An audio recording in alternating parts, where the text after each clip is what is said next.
Hi, this is Jeremy Morris on April 27, 2026.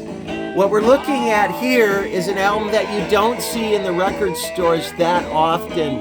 It's the very first album by Fleetwood Mac, this British blues band which emerged in 1968 with this debut album.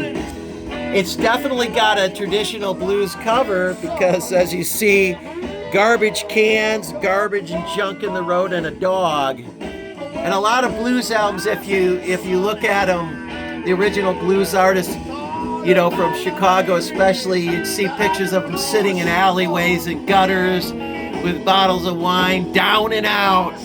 So this is an influence. This album is influenced by Chicago blues.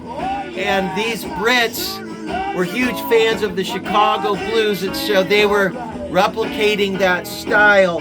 The main man here that was leading this band at the time was Peter Green and his love for the blues. If you like blues, this is an album you should get. Great guitar work too by a guy named Jeremy Spencer.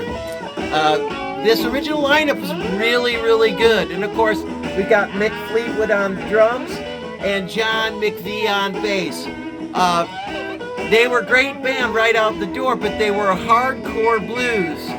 This would stay true for about the next 2 years, but by 1969 into 70, the band was beginning to morph and become more and more going in a pop rock direction.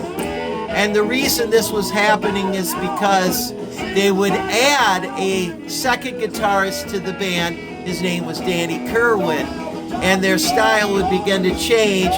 They would have their first hit with a song called Albatross, and that song was an instrumental, and it was not as bluesy. They were going in more a melodic direction. And so, why am I showing this? I think a lot of times we need to look at the roots of a band and where they came from.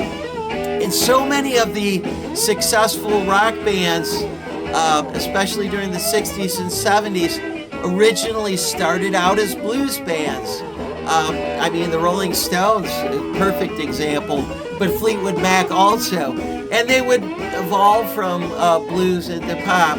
But the root, it goes back to the blues. See ya.